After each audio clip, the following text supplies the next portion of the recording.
3 விதமான முக்கியமான விஷயங்களை கொண்டுள்ளதுதான். நீங்க எதிர்பார்த்த வகையில ஒரு விஷயம் பயனளிக்காது.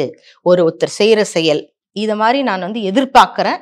இந்த எதிர்பார்ப்புக்கு அது கரெக்ட்டா இல்ல. அப்படியே முகம்லாம் சிவக்கும். உடம்பெல்லாம் விறுவிறுன்னு ஆகும். அப்ப என்ன ஆகுது? அவ்வளோ எனர்ஜி தேவைப்படுது. "ஏய் உள்ள போங்க" அப்படின்னு ஒரு கோவமா காட்டுறீங்க. அதுவும் ஒரு கோவம் தான். ஒரு சின்ன லெவல் கோவம். முதல்ல தன்னை சரி பண்ணிக்குவாருங்க. அதுக்கப்புறம் தான் மற்றவங்கள சரி பண்ணுவாங்க. செல்ஃப் ஹீலிங் தான் இம்பார்ட்டன்ட். வாழ்க வையகம். ரேக்கி 5 நாளில் ஆன்லைன் மூலமாக கற்றுக்கொள்ளலாம். ரேக்கின்னா என்ன? அதாவது நமது எண்ணங்களை, எனர்ஜியை, சக்தியை, ஆராவை, கண்ணுக்கு புலப்படாத சக்தியை பயன்படுத்தி செய்யும் ஒரு பயிற்சி, சிகிச்சை. எல்லார் வீட்லேயும் யாராவது ஒருத்தர் ரேக்கி கற்றுட்டு இருக்கணும். இந்த ரேக்கி கற்றுக்கிறதுல முக்கியமான விஷயம் என்னென்னா 3 விஷயங்கள். 1 மருந்தில்லா மருத்துவம். 2 டிஸ்டன்ஸ் ஹீலிங். தூரத்தில் இருக்கிறவங்களை குணப்படுத்தலாம். நாம் ஒரு இடத்துல இருப்போம், நோயாளி இன்னொரு நாட்டில் இன்னொரு ஊரில் இருப்பாங்க, இங்கிருந்து குணப்படுத்தலாம். 3 செல்ஃப் ஹீலிங். நமக்கு நாமே சக்தி அதிகம் பண்ணிக்கலாம், நமக்கு நாமே குணப்படுத்திக்கலாம். 3 விதமான முக்கியமான விஷயங்களை கொண்டுள்ளதுதான் ரேக்கி. எனவே ரேக்கியை 5 நாளில் ஆன்லைன் மூலமாக கற்றுக்கொள்ளுங்கள். அருமையாக இருக்கும். என்ன கேட்டால் ரேக்கி யார் கற்றுக்கணும்னா நோயாளிகள் கற்றுக்கணும். கற்றுக்கிட்டு நீங்கள் உங்களுக்கு நீங்களே செல்ஃப் ஹீலிங் பண்ணிக்கலாங்க. எப்போ பார்த்தாலும் நம்மளை யாராவது குணப்படுத்துவாங்களா? அங்கே போகலாமா, இங்கே போகலாமா, மருந்து சாப்பிட்லாமா, மாத்திரை சாப்பிட்லாமான்னு பல இடங்களுக்கு போய் நிறைய செலவு பண்ணி டைம் வேஸ்ட் பண்ணி அலைஞ்சிட்ருக்கீங்க. உங்களுக்கு நீங்களே குணப்படுத்துறதுக்கு ரேக்கி இருக்குது. ரேக்கி கற்றுக்குங்க. முதல்ல ரேக்கியில் எனக்கு ரொம்ப பிடிச்சது என்னென்னா, அந்த ரேக்கி சிகிச்சை கொடுக்குறவர் முதல்ல தன்னை சரி பண்ணிக்குவாருங்க.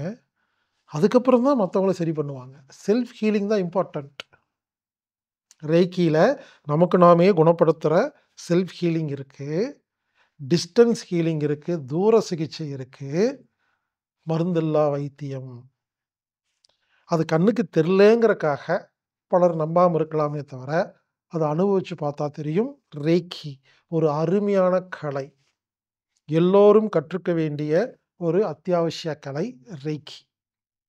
ரேக்கி 5 நாளில் ஆன்லைன் மூலமாக நீங்கள் கற்றுக்கொள்ளலாம். இந்த வகுப்பு ஒரு ஆன்லைன் வகுப்பு. இந்த வகுப்புக்கு கட்டணம் ரூபாய் 1000. இந்த வகுப்பை நடத்துபவர் மாஸ்டர் சாய் நிர்மலா மேடம் அவர்கள். பெங்களூரை சேர்ந்த சாய் நிர்மலா அப்படிங்கிறவங்க பல வருடமாக ரேக்கி சம்பந்தமான ரிசர்ச் செஞ்சு, ஆராய்ச்சி செஞ்சு பல வருடமாக வகுப்பு நடத்திட்டு இருந்தவங்க. அதுக்கப்புறம் இந்த ரேக்கிங்கிறது நிறைய பேர் தப்பாக எடுக்கிறாங்க, சரியில்லை, அந்த ரேக்கியவே எல்லாம் கெடுத்துட்டாங்க அப்படின்னு ஒதுங்கிட்டாங்க. மீண்டும் எனது வேண்டுகோளுக்காக மீண்டும் அந்த வகுப்பை நமக்காக மட்டும் எடுக்கிறாங்க சாய் நிர்மலா மேடம் அவர்கள். இந்த ரேக்கி வகுப்பை உங்களுக்கு கொடுக்கும் சாய் நிர்மலா அவர்களுக்கு எனது மனமார்ந்த நன்றிகள். அவருக்கும் அவர் குடும்பத்தாருக்கும். இறைவனுக்கு நன்றி, பிரபஞ்ச காந்த சக்திக்கு நன்றி, எரிக்கி சக்திக்கு நன்றி. கோவங்கிறது ஒரு உணர்ச்சி. அந்த கோவங்கிறது உணர்ச்சி நம்மளோட பிராண சக்தியை நிறைய எடுத்துக்கும். எனக்கு கோவம் படும்போதே பாருங்க, ஒருத்தருக்கு கோவம் வரும்போது என்னெல்லாம் ஆகும்? அப்படியே முகம்லாம் சிவக்கும், உடம்புலாம் விறுவிறுன்னு ஆகும். அப்ப என்ன ஆகுது? அவ்வளோ எனர்ஜி தேவைப்படுது. உங்களுக்கு உடம்புலாம் விறுவிறு நாய் கோவம் நாடி நரம்புலாம் சிலருக்கு புடைச்சிக்கிட்டு இருக்கும். அப்ப என்ன ஆகுது? அதுக்கு எத்தனை சக்தி தேவையா இருக்கு. அப்படி அந்த கோவத்தை கொட்டி முடிச்சுட்டாங்கனாக்கா அப்படியே புஷ்ஷுன்னு ஆயிடுவாங்க. ஏன்னாக்கா எனர்ஜி போயிடுச்சு. சரிங்களா? ஸோ கோவம் நம்ம தப்புன்னு சொல்லலை. கோவங்கிறது ஒரு சில சமயம் வரும். ஏன்னாக்கா அந்த உணர்ச்சிகள் நமக்கு இருக்கணும். அந்த உணர்ச்சிகள் இல்லைன்னா நம்ம மனுஷங்களே இல்லை. நம்ம ஒரு முனிவர் நிலைக்கு போயிடுவோம். நம்ம எல்லாம் அந்த மாதிரி ஒரு நிலைக்கு போகலை. ஸோ அப்போ கோவம் எப்போ வரணும்? எல்லாருக்குமே வரும்.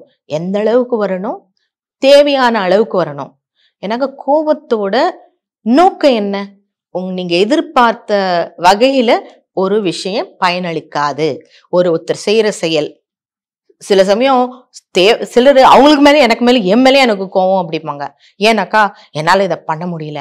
ஏன் பண்ண முடியல? சோ உங்களாலே உங்களை பண்ண முடியலனாக்கா அப்புறம் அந்த கோவம் இருந்து அது என்ன பண்ண போகுது?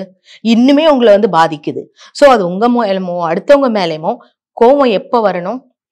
அந்த செயல் நடக்கும்போது அந்த கோபம் இந்த செயல் வந்து எதிர்பார்த்த முடிவை கொடுக்காதுன்னும் போது அந்த கோபம் வந்ததுனாக்கா அந்த கோவத்தை அந்த கோவங்கிற உணர்ச்சிய கரெக்டா பயன்படுத்தி அந்த செயல்முறைய மாத்தணும். மாத்திட்டு உங்களுக்கு தேவையான முடிவு, உங்களுக்கு அனுகூலமான முடிவு வர மாதிரி அதை நீங்க வழிகாட்டுதலுக்கு தான் இந்த கோபம் பயன்படணும். சோ அந்த மாதிரி கோபம் ஆக்கப்பூர்வமான கோபம். ஆக்கப்பூர்வமான கோபம் வந்துடுச்சுன்னு வச்சுக்கோங்களேன், அதை நீங்க வந்து ஆக்கப்பூர்வமா யூஸ் பண்ணிட்டீங்கன்னாக்கா அதுக்கப்புறம் அது நினைவுல பதியாது. யாரோ வந்து வீட்டுக்கு வந்து ஒரு விருந்தாளிங்க வந்திருக்காங்க. அப்ப வந்துட்டு உங்க பிள்ளைங்க வந்து ஏதோ சண்டை போட்டுக்கிட்டு இருக்காங்க அப்படின்னும் போது எல்லாம் சகஜம். நம்ம இருக்கும்போது, நம்ம மட்டும் இருக்கும்போது. ஆனா ஒரு விருந்தாளிங்க வரும்போது இது நடக்குது அப்படின்னாக்கா அப்ப வந்து ஏய் உள்ள போங்க அப்படின்னு ஒரு கோவமா காட்டுறீங்க. அதுவும் ஒரு கோவம் தான். ஒரு சின்ன லெவல் கோவம். அவங்க கேட்கலனாக்கா ஒரு கண்ணால ஒரு பயங்கர எரிக்கிற பார்வை பார்ப்பீங்க. கோவம். அவங்க அதை புரிஞ்சுக்கிட்டு உள்ள போயிடுறாங்க. அப்புறம் அந்த விருந்தாளிங்க போன பிறகு அதோட பாதிப்பு உங்களுக்கு இருக்குமா? இல்ல. எனக்கு அந்த கோவம் எதுக்கு வந்தது? பிள்ளைங்களை வழி நடத்துறதுக்கு வந்தது. அப்ப காமிச்சிங்க. அதோட போயிடுச்சு. அது உங்களோட மெமரியில ஆழ்மனதுல போய் தங்கி இருக்குமா? அன்னைக்கு என்னோட ஆபீஸ்ல இருந்து என்னோட நண்பர் வந்தப்ப இவனுங்க நம்ம பிள்ளைங்க சண்டை போட்டிருந்தாங்க. இல்ல இல்லைங்களா? அதே மாதிரி அந்த கோவத்தை எல்லா சமயமும் கோபம் வரலாம். சோ அலுவலகத்துல உங்களை உதவியாளர் வந்து ஏதோ ஒரு தப்பு பண்றாரு. நீங்க நினைச்ச மாதிரி அவரோட செயல்பாடு இல்லைன்னு வச்சுக்கோங்க. அப்பயும் கோபம் வரும். அப்ப அதை எப்படி நீங்க வந்து அந்த கோவத்தை யூஸ் பண்ணணும்? அவரை வந்து ஒரு கரெக்டான இடத்துல ஒரு நேரடியா பார்த்து நீங்க வந்துட்டு உங்களோட ஸ்திரமா சொல்லலாம். கோவமா சொல்றதை விட உறுதியா சொல்லலாம். இந்த மாதிரி நீங்க பண்றது எனக்கு சரின்னு படல. இத மாதிரி நான் வந்து எதிர்பார்க்கிறேன். இந்த எதிர்பார்ப்புக்கு அது வந்து கரெக்டா இல்ல. நீங்க வந்து இந்த மாதிரி பண்ணணும் அப்படின்னு நீங்க கைட் பண்ணலாம். அப்ப அந்த கோவம்ன்ற வர உணர்ச்சிய நீங்க வந்து நல்ல உங்களுக்கு உதவிகரமா இருக்கிற மாதிரி மாத்திருக்கீங்க. சோ இது வந்து உங்க உதவியாளர் மாறுறதுக்கும் அனுகூலமா இருக்கும். அதனால அந்த முடிவும் உங்களுக்கு அனுகூலமா இருக்கும். உங்களோட உறவும் பலப்படும். இந்த வகுப்பு ஆகஸ்ட் 18ஆம் தேதி முதல் 22ஆம் தேதி வரை ஆன்லைன் மூலமாக நடைபெறுகிறது. இந்த வகுப்புல நீங்க பதிவு செய்யணும்னா anatomictherapy.orgங்கிற வெப்சைட்ல போய் ப்ரோக்ராம் ஃபைண்டர்ங்கிற இடத்துல போய் சர்ச் பட்டன்ல போய் ரெய்கி லெவல் 1ன்னு நீங்க சர்ச் பண்ணீங்கன்னா இந்த விஷயங்கள் வரும். அதுலேயே நீங்க ஆன்லைன்ல புக் பண்ணலாம். 1000 ரூபாய் செலுத்தி புக் பண்ணீங்கன்னா லிங்க் வரும். ஒருவேளை இந்த ஆன்லைன் மூலமா பதிவு செய்ய தெரியாத நபர்கள் மட்டும் 822-066-7120 அப்படிங்கிற எண்ணுக்கு தொடர்பு கொண்டு நீங்க ரேக்கி கத்துக்கலாம். ரேக்கி 5 நாள் ஆன்லைன் வகுப்பு. ரேக்கி லெவல் 1. ரேக்கி கற்றுக்கொள்ளுங்கள். உங்களுக்கு நீங்களே குணப்படுத்திக் கொள்ளுங்கள். ரேக்கி கற்றுக்கொள்ளுங்கள். செல்ஃப் ஹீலிங் செய்து கொள்ளுங்கள். ரேக்கி கற்றுக்கொள்ளுங்கள். டிஸ்டன்ஸ் ஹீலிங் செய்யுங்கள். ரேக்கி கற்றுக்கொள்ளுங்கள். தூரத்தில் உள்ள நபர்களை குணப்படுத்துங்கள். ரேக்கி கற்றுக்கொள்ளுங்கள். இது ஒரு மருந்தில்லா வைத்தியம். ரேக்கி அற்புதமான ஒரு படிப்பு. படியுங்கள். ஆரோக்கியமாக வாழுங்கள். இப்படிக்கு ஹீலர் பாஸ்கர்.